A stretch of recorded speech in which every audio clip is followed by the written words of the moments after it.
Subscribe कीजिए learning pharmacy channel को और बेल आइकन को दबाइए लेटेस्ट फार्मेसी वीडियो सबसे पहले देखने के लिए। हेलो बच्चों, कैसे हैं आप सब लोग। स्वागत है आपका अपने लर्निंग फार्मेसी चैनल पे।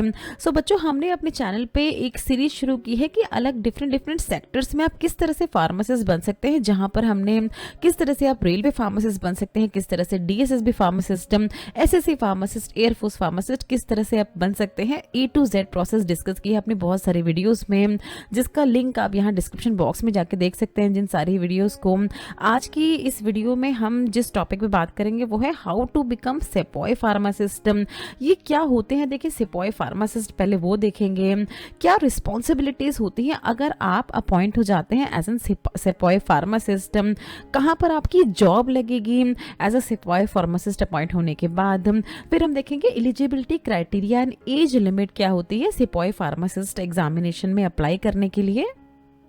नेक्स्ट बच्चों हम देखेंगे सेपॉय फार्मासिस्ट एग्जामिनेशन की एप्लीकेशन फीस कितनी है, कहाँ किस तरह से आपको पे करना है, इसका कंप्लीट सिलेबस हम डिस्कस करेंगे। इन तरह के एग्जामिनेशंस का एग्जामिनेशन पैटर्न, किस तरह के क्वेश्चंस आते हैं, कौन कौन से सब्जेक्ट आते हैं, सब कुछ अच्छे से हम आपसे डिस्कस करेंगे। बेस्ट बुक्स आपसे कुछ हम आपको सजेस्ट करेंगे जिसके थ्रू आप इन तरह के सेपॉय फार्मासिस्ट एग्जामिनेशन की प्रिपरेशन कर सकते हैं। देखिए हम देखेंगे किस तरह से प्रिपेयर करना है आपको इन तरह के एग्जामिनेशंस के लिए। तो preparation tips and last minute tips हम कुछ आपसे डिस्कस करेंगे। सेपॉय फार्मासिस्ट एग्जामिनेशन के बारे में बहुत सारे बच्चों के मन में डाउट रहते हैं, तो फ्रीक्वेंटली आस्क क्वेश्चन हम डिस्कस करेंगे। एंड लास्ट में देखेंगे सैलरी एंड बेनिफिट्स क्या क्या मिलेंगे आपको अगर आप एज अ सेपॉय फार्मासिस्ट अपॉइंट हो जाते हैं। तो हर चीज़ को हम अच्छे से डिस्कस करेंगे अपनी इस वीडियो में, तो वीडियो के एंड तक बने रहें बच्चों। सबसे पहले देख लेते हैं कौन होते हैं सेपॉय फार्मासिस्ट। तो देखिए सेपॉय फार्मासिस्ट ऐसे फार्मासिस्ट होते हैं जो कि हमारी इंडियन आर्मीज को सर्व करते हैं। जैसे कि आपको पता होगा बच्चों, हमारी 3 तरह की सेना होती है, वायु सेना यानी एयरफोर्स, जल सेना यानी नेवी एंड थल सेना यानी हमारी इंडियन आर्मी। तो इसको सर्व करने का जो हमारी इंडियन आर्मी होती है उनको सर्व करने का काम होता है हमारे सेपॉय फार्मासिस्ट का। जो भी देखिए कैजुअलिटीज वगैरह होती हैं, जो भी इमरजेंसी कंडीशंस आती हैं इन तरह की आर्मीज में, तो वहाँ पर डॉक्टर्स भी होते हैं और वहाँ पर ऐसा फार्मासिस्ट भी अपॉइंट होते हैं इसी तरह की पोस्ट पे, सेपॉय फार्मासिस्ट की पोस्ट पे, इन तरह के कैजुअलिटीज को डील करने के लिए। अब देखिए यहाँ पर एक टर्म आप देख रहे हैं, ये सेपॉय फार्मासिस्ट जो है ये सोल्जर होते हैं इंडियन आर्मी में। सोल्जर क्यों कह रहे हैं इनको हम, क्योंकि देखिए जो इनके टेस्ट होते हैं, फिजिकल स्टैंडर्ड टेस्ट वगैरह जो होते हैं, मेडिकल टेस्ट वगैरह जो होते हैं, काफी ज्यादा हाई स्टैंडर्ड के होते हैं। किस तरह के हाई स्टैंडर्ड के होते हैं वो अभी हम आपसे डिस्कस करेंगे, बट ये एक ओवरव्यू हमने आपको दिया है क्या होते हैं, कौन होते हैं सेपॉय फार्मासिस्ट। देखिए कहां पर आपकी जॉब लगेगी अगर आप ऐसा सेपॉय फार्मासिस्ट अपॉइंट होते हैं। तो सबसे पहले देखिए मिलिट्री हॉस्पिटल, जितने भी हॉस्पिटल्स होते हैं जो कि इन तरह के कैजुअलिटी, जो हमारी इंडियन आर्मी में कैजुअलिटीज होती हैं उनको डील करते हैं, तो वहाँ मिलिट्री हॉस्पिटल में एज अ फार्मासिस्ट आपको अपॉइंट किया जा सकता है, जहां पर आपके क्या क्या काम होंगे वो अभी हम देखेंगे। आपकी रिस्पॉन्सिबिलिटीज में रिसर्च एंड डेवलपमेंट रोल्स, मान लीजिए देखिए रिसर्च एंड डेवलपमेंट में क्या है कि किसी ऐसी जगह आर्मी की पोस्टिंग है जहाँ एक पर्टिकुलर जगह बहुत ज्यादा मात्रा में कोई किसी तरह की बीमारी फैल रही है, तो इस तरह के R&D टीम में आपको शामिल किया जा सकता है रिसर्च करने के लिए कि क्यों इस तरह की बीमारी उस पर्टिकुलर रीजन में है। और भी बहुत अलग अलग तरह के R&Ds होते हैं आर्मी में जो कि बहुत ज्यादा वो डिस्क्लोज नहीं करते, सिक्योरिटी के इश्यूज होते हैं। और फिर क्या देखिए मिलिट्री क्लिनिक्स में आपकी जॉब लग सकती है। तो जैसे इस तरह के हॉस्पिटल होते हैं वैसे इस तरह के छोटे छोटे क्लिनिक्स भी होते हैं, हर डिफरेंट स्टेट में हर डिफरेंट आर्मीज के सेक्शन होते हैं, वहां पर इस तरह के क्लिनिक होते हैं, वहां पर आपकी जॉब लग सकती है। एंड लास्ट में बात करेंगे training and administrative role. Training provide कर सकते हैं आप, आपसे जो जूनियर फार्मासिस्ट अभी जस्ट अपॉइंट हुए हैं उनको ट्रेनिंग देने का काम होता है आपका। एडमिनिस्ट्रेटिव रोल यानी जो भी ऑफिशियल वर्क होते हैं, जो भी जिनमें भी पेपर रिलेटेड जो वर्क होते हैं, जहां पर आपको डॉक्यूमेंटेशन वगैरह करना होता है, वहां पर आपकी जॉब लग सकती है। तो ये 4 मेन सेक्टर्स हैं, 4 मेन जगह है जहां पर आप एज अ फार्मासिस्ट अपॉइंट हो सकते हैं सेपॉय फार्मासिस्ट एग्जाम को क्लियर करने के बाद। देखिए अब हम बात करते हैं क्या क्या रिस्पॉन्सिबिलिटीज होंगी आपके ऊपर अगर आप एज अ सेपॉय फार्मासिस्ट अपॉइंट हो जाते हैं। सबसे पहले रिस्पॉन्सिबिलिटी होगी मेडिकेशन मैनेजमेंट की। जो भी मेडिकेशंस वगैरह होती हैं उनको डिस्पेंस करना होगा आपको। जो भी पेशेंट, जो भी इंजर्ड पेशेंट हैं, मिलिट्री हमारे पर्सनल्स हैं उनको या उनकी फैमिलीज को भी, तो ये आपको ध्यान में रखना है। मेडिकेशन मैनेजमेंट रिस्पॉन्सिबिलिटी होगी। सेकेंड रिस्पॉन्सिबिलिटी होगी देखिए ट्रेनिंग एंड एजुकेशन। तो जैसे कि अभी हमने डिस्कस किया था, जो आपके जूनियर फार्मासिस्ट होंगे आपसे, उनको आपको एक तरह की ट्रेनिंग देनी होगी कि किस तरह से ऑपरेशंस होते हैं हमारे इंडियन आर्मी में और किस तरह से कैजुअलिटीज़ वगैरह को डील किया जाए। एजुकेशन की अगर बात करें तो जो भी पेशेंट्स होंगे उनको आपको एजुकेट करना होगा कि किस तरह से मेडिकेशंस आपको लेनी है, कौन से टेक्निक्स के थ्रू आपको लेनी है, किस रूट से लेनी है, किस समय लेनी है। तो इस तरह के आपके काम होंगे ट्रेनिंग एंड एजुकेशन में। देखिए नेक्स्ट बात करेंगे हम किसकी, रिसर्च एंड डेवलपमेंट। तो जैसे कि अभी हमने डिस्कस किया था कि जितनी भी R&Ds होती हैं हमारी इंडियन मिलिट्री में, इंडियन आर्मी में, तो उन तरह की R&Ds में रिसर्च एंड डेवलपमेंट में आपको एज ए मेंबर ज्वाइन किया जा सकता है, जहां पर देखिए क्लिनिकल ट्रायल्स वगैरह होते रहते हैं। क्वालिटी इंप्रूवमेंट मतलब किसी चीज़ की क्वालिटी को और ज़्यादा इंप्रूव कैसे किया जा सकता है हमारे पूरे हेल्थ केयर सिस्टम को इंडियन आर्मी में, तो उसमें आपको R&D टीम में एज ए मेंबर अपॉइंट किया जा सकता है। फिर क्या है देखिए इमरजेंसी प्रिपेयर्डनेस, जो कि बहुत ही इंपॉर्टेंट है। अगर हम किसी भी अपनी सेना की बात करें, मास कैजुअलिटीज होती हैं, देखिए बहुत ही ज़्यादा नंबर पे इस तरह की कैजुअलिटीज होती हैं, तो उनको कैसे डील किया जाए, उस समय किस तरह से रिस्पॉन्ड किया जाए, उसके लिए आपको प्रिपेयर किया जाएगा, उसके लिए भी आपको ट्रेनिंग दी जाएगी और वो भी आपकी रिस्पॉन्सिबिलिटीज होंगी। एंड फिर देखिए हम बात करेंगे नेक्स्ट रिस्पॉन्सिबिलिटी की, फार्मेसी ऑपरेशंस। तो जहाँ पर भी आपकी जॉब लगी है, जहाँ पर भी आपको अपॉइंट किया गया है एज अ फार्मासिस्ट, वहाँ का आपको इन्वेंट्री मैनेजमेंट पे पूरा ही ध्यान देना होगा। इन्वेंट्री मैनेजमेंट मतलब कितनी मेडिकेशंस आपको खरीदनी है, किस मेडिकेशन की ज़्यादा डिमांड है और उसकी इसलिए आपको ज़्यादा क्वांटिटी में रखनी होती है। आर्मी वगैरह में जैसे कि हमने बताया कैजुअलिटी वगैरह ज़्यादा होती हैं, तो इसलिए मेडिकेशन का भी प्रॉपर स्टॉक आपके पास होना चाहिए। यही सब आपको मेंटेन करना होगा। प्रॉपर फार्मेसी रिकॉर्ड्स आपको मेंटेन करके रखने होंगे। एंड लास्ट में होगा देखिए पेशेंट काउंसलिंग। तो जिसको भी आप दवाई देते हैं उसको आपको बताना होगा किस समय पे दवाई लेनी है, किस रूट से दवाई लेनी है, अगर कोई पोटेंशियल साइड इफेक्ट है उस दवा का तो वो भी आपको मेक श्योर करना होगा कि पेशेंट को पता हो। तो ये सारी रिस्पॉन्सिबिलिटीज होंगी आपकी अगर आप सेपॉय फार्मासिस्ट अपॉइंट होते हैं। बात करेंगे देखिए eligibility criteria and age limit की। तो एलिजिबिलिटी क्राइटेरिया में आप 10+2 पास आउट होने चाहिए और अगर बच्चों आपने डिप्लोमा इन फार्मेसी किया है तो आपका कम से कम 55% का मिनिमम 55% एग्रीगेट होना चाहिए अपने दोनों ही ईयर को, diploma first year and second year को मिला के। अगर आपने बी फार्मा किया है तो इसमें से देखिए ये इधर और है, अगर आपने डी फार्मा किया है तो 55% मिनिमम एग्रीगेट, बट अगर आपने बी फार्मा किया है तो 50% आपका मिनिमम एग्रीगेट है, तो आप एलिजिबल है इस पोस्ट के लिए। बट आप रजिस्टर्ड फार्मासिस्ट होना चाहिए, फार्मेसी रजिस्ट्रेशन का सर्टिफिकेट आपके पास होना चाहिए, ये आपको मेक श्योर करना है। एज लिमिट की बात करें तो अनरिजर्व कैटेगरी के लिए बच्चों 19 से 25 साल की इसकी एज लिमिट है। आर्मी वगैरह में बहुत हाई एज लिमिट नहीं रखते हैं, दैट इज वाई इसकी एज लिमिट काफी कम होती है। कैंडिडेट जो है यहाँ पर आप देख रहे हैं किस ड्यूरेशन के बीच में बॉन्ड हुए होने चाहिए और रिलैक्सेशन दी जाती है जितने भी रिजर्व कैटेगरीज हैं उनको। तो ये आप इनका ऑफिशियल PDF देख लें और उसमें आप देख सकते हैं रिलैक्सेशन वगैरह कितनी दी गई है सारी ही रिजर्व कैटेगरीज को। देखिए बात करेंगे application fee and exam date की। तो एप्लीकेशन फी आपकी 250 रुपीज़ रहने वाली है हर पर एप्लीकेंट के लिए, जिसको आपको ऑनलाइन मोड से पे करना होगा। एग्जामिनेशन डेट की बात करें तो 22 अप्रैल 2024 से इसके ऑनलाइन एग्जामिनेशन जो है आपके शुरू हो जाएंगे। तो ये था देखिए application fee and exam date के बारे में।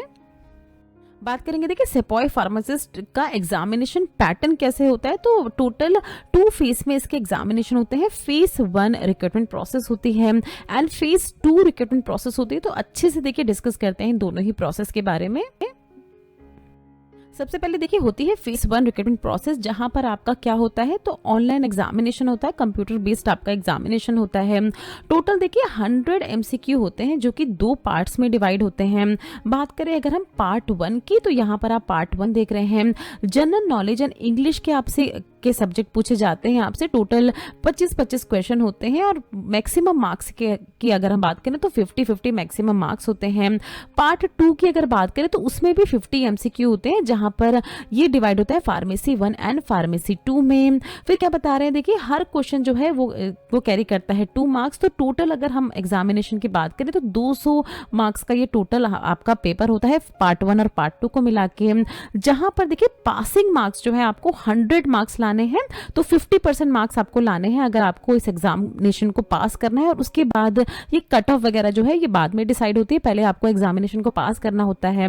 मिनिमम 40 मार्क्स आपको चाहिए पार्ट 1 में, ये आपको याद रखना है। देखिए जनरल नॉलेज एंड इंग्लिश का अगर सेक्शन है तो मिनिमम आपको 40 मार्क्स चाहिए, उस तभी आपको पास माना जाएगा इस पार्ट 1 में। पार्ट 2 की अगर हम बात करें तो मिनिमम 60 मार्क्स आपको चाहिए पार्ट 2 में, तभी आपको माना जाएगा कि आप क्लियर कर गए हैं पार्ट 2।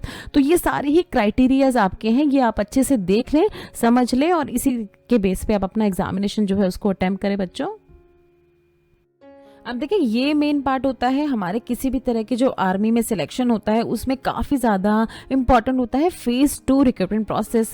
जो फेज़ 1 हमने डिस्कस किया बच्चों वो आप वैसे भी ऑनलाइन एग्जामिनेशंस में बैठते हैं, आपको आदत होती है, बट फेज़ 2 की अगर हम बात करें सिपाही फार्मासिस्ट में तो काफ़ी ज़्यादा स्पेसिफिक होता है। देखिए जो भी शॉर्ट लिस्टेड कैंडिडेट हैं, आपने क्लियर कर लिया अपना फेज़ 1 तो आपको फेज़ 2 के लिए कॉल किया जाएगा। तो उसमें क्या क्या होगा, देखिए सबसे पहले होता है आपका फिजिकल फिटनेस टेस्ट, ये रैली की साइट होता है जहां पर ये सब कंडक्ट किया जा रहा है। आप के जैसे बहुत सारे और भी कैंडिडेट रहेंगे।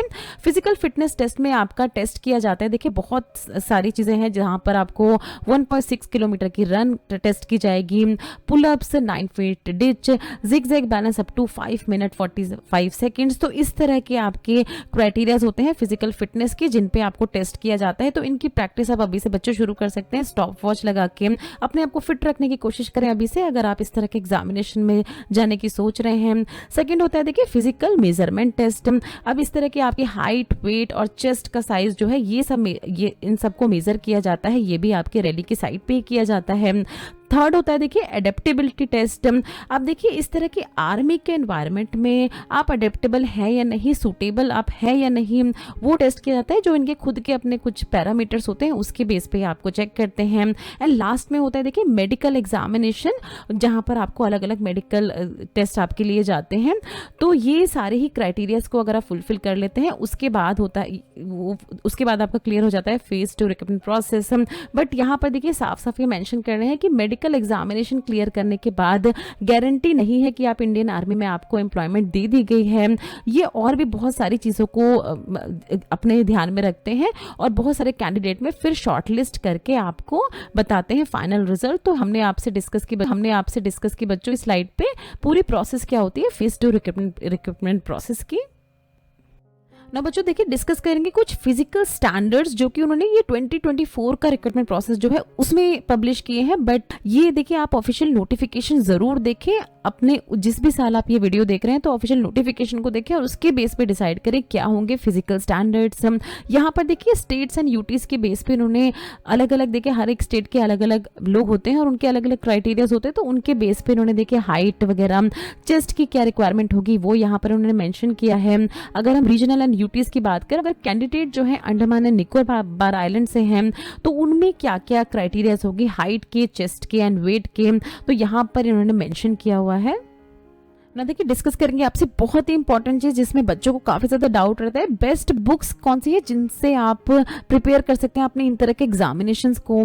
तो देखिए पार्ट 1 में इसका जनरल नॉलेज एंड इंग्लिश होता है, पार्ट 2 में इसका फार्मेसी 1 एंड फार्मेसी 2 के टॉपिक्स आपसे पूछे जाते हैं। पार्ट 1 के लिए बच्चों जो एनसीईआरटी की आपकी बुक्स है 10th स्टैंडर्ड तक की, उनको आपको अच्छे से पढ़ना है। अगर उनकी आपकी नॉलेज अच्छी है तो कोई भी दिक्कत नहीं होने वाली है आपको इन तरह के एग्जामिनेशन में। पार्ट 2 के लिए अगर आपने बी फार्मा किया है या अगर आपने डी फार्मा किया है तो उनकी बुक्स को आप अगर अच्छे से पढ़ेंगे, अपना पूरा सिलेबस अच्छे से आपने कवर किया हुआ है तो किसी भी तरह की कोई भी आपको दिक्कत नहीं आने वाली है इन तरह के एग्जामिनेशन में।